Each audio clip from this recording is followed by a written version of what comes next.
Moi, par exemple, je suis quelqu'un d'extrêmement curieux, de manière très, très curieuse. C'est-à-dire que si aujourd'hui, moi, je rencontre quelqu'un, je vais me dire, OK, qui est cette personne? C'est quoi son parcours, etc.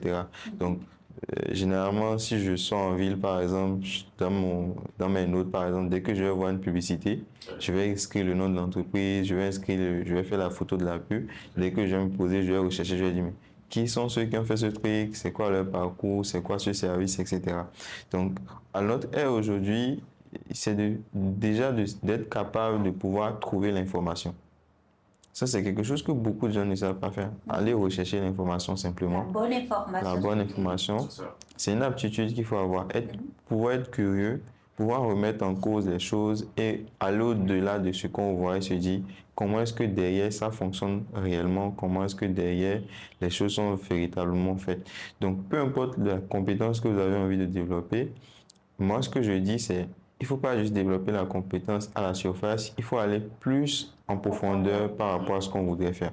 Donc, ça, c'est l'un des dangers que moi, je vois beaucoup aujourd'hui avec les freelancing, les trucs que moi, je vois aujourd'hui quand je vois beaucoup de jeunes faire de la prestation de services. Moi, ma crainte, c'est de se dire, il ne faudrait pas se limiter juste à ce que le marché veut. OK, le marché dit qu'il faut qu'on puisse faire des miniatures de trucs, je fais ça juste et tout, mais je m'arrête là. Parce que c'est juste qu'il faut, au-delà de faire ça, il faut chercher à comprendre véritablement d'autres enjeux qui font de toi véritablement professionnel dans ton domaine. Et là, en fait, tu pourras mieux utiliser un outil, etc. Et tout.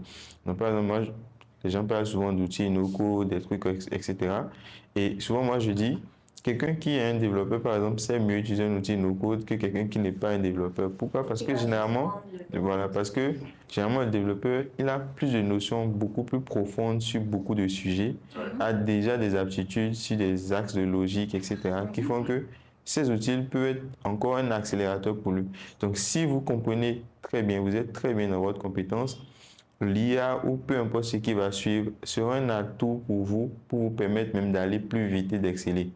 Par contre, si vous n'êtes pas bon et que vous êtes, disons, désolé de le dire, mais si vous êtes nul dans ce que vous faites, l'IA va vous rendre plus nul. Les nouvelles technologies, les outils ne vont pas vous rendre plus fort.